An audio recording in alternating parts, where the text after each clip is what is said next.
গুপ্ত পুরুষ ওরে সাদিক মিয়া, মানে গানটা খুবই ভাইরাল জনপ্রিয়। তবে গুপ্ত না, সাদিক কায়েম এবার প্রকাশ্যেই কিন্তু ঘটনা ঘটাইছে। তবে স্ত্রীর পরিচয় নিয়ে অনেকটা গুপ্ত গুপ্ত ভাব থাকলেও বাংলাদেশের মিডিয়া আসলে খবর বের করে ফেলে।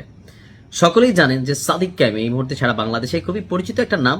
ডাকসুর ভিপি, এছাড়া ডাকসুর ভিপি, এর পাশাপাশি ছাত্র শিবিরের কি বলা হয় যে দীর্ঘদিন যাবৎ পাহাড় থেকে ট্রেন্ড এবং পার্বত্য অঞ্চল থেকে উঠে আসা সাংগঠনিক দক্ষতায় ভরপুর একটা ক্যারেক্টার সাদিক কায়েম। গান আছে গুপ্ত পরিসরে সাদিক মিয়া। এই যাই হোক, এটা পলিটিক্যাল বা মজা নেওয়ার একটা ওয়ার্ড হিসেবে আমরা ব্যবহার করলাম।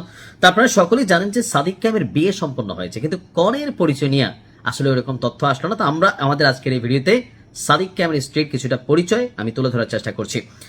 কনের নাম হচ্ছে আনিকা ফারদিন ফরাইজি।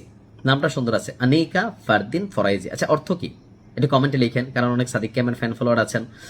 তো উনিও কি আসলে ছাত্রী শিবির করেন বা এরকম কোনো কিছু কানেক্টেড, এই বিষয়ে কোনো তথ্য না আসলেও মাইয়া কিন্তু আমাদের কুমিল্লা, সাদিক কায়েম কিন্তু এলাকার জামাই, অর্থাৎ আমাদের ভাইয়া 14 গ্রাম কারা কারা আছেন।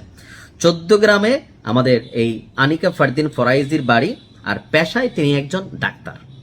ভালো, এই প্রফেশনটা ভালো, অর্থাৎ আমার কাছে সবকিছু মিলে মনে হচ্ছে পারফেক্ট। তার বাবার নাম হচ্ছে আয়ুব আলী ফারাইজি। তিনি আবার সাধারণ কোনো ব্যক্তি না, রিলায়েন্স গ্রুপের ভাইস চেয়ারম্যান এবং প্রবাসী বাংলা প্রপার্টিজ লিমিটেডের চেয়ারম্যান, অর্থাৎ যথেষ্ট ধনবান একজন ব্যক্তিত্ব। টাকা পয়সা, বাড়ি গাড়ি, সম্পদ সবই আছে। মেয়েও ভালো, পড়াশোনাও ভালো, ডাক্তার, নামও সুন্দর, কুমিল্লার মাইয়া, আসলে ব্লুটুথ গান। দর্শক, আজকে বিকেলে ঢাকা বিশ্ববিদ্যালয়ের কেন্দ্রীয় জামে মসজিদে সাদিক এবং আনিকার বিয়ে পড়ানো হয়। অনুষ্ঠানে অংশ নিয়েছেন সংসদের বিরোধী দলীয় নেতা জামাতের আমির ডাক্তার শফিকুর রহমান, সেক্রেটারি জেনারেল গোলাম মিয়া পারওয়ার সহ বিশ্ববিদ্যালয়ের শিক্ষক, শিক্ষার্থী, ডাকসুর নেতাকর্মী এবং বিভিন্ন রাজনৈতিক দলের কেন্দ্রীয় এবং স্থানীয় নেতারা। বিয়ে পড়ানোর আনুষ্ঠানিকতা শেষে শফিকুর রহমানের নেতৃত্বে সাদিক কায়েম এবং তার সহপাঠীরা শহীদ শরীফ ওসমান হাদির কবরও জিয়ারত করেন। তো 7টার পর রাজধানীর শাহবাগে একটি কনভেনশন হলে বিয়ের মূল অনুষ্ঠানের আয়োজন করা হয়। তো কনের ছবি টবি এখন আসলে ওরকম প্রকাশিত হয়নি, বিয়ের একটা ছবি প্রকাশিত হয়েছে আশেপাশে। তো আমরা আমাদের জায়গা থেকে পুরুষ মানুষ দুই প্রকার, জীবিত, বিবাহিত। এরকম বহুত পুরুষ আছে বিয়ের আগে কণ্ঠটা এরকম সাদিক কায়েমের মতন থাকে, পরে কিন্তু ম্যামে হয়ে যায়।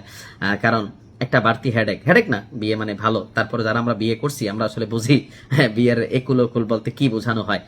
তো যাই হোক, সাদিক কায়েমের জন্য আমরা দোয়া করি তাদের সংসার জীবন যেন সুখের হয়, আর ফুটফুটে কয়েকটা বাচ্চা কাচ্চা হয়, দেশ জাতির কল্যাণে তারা কাজে লাগে। ভালো থাকুন, বেস্ট অফ লাক সাদিক এবং আনিকা।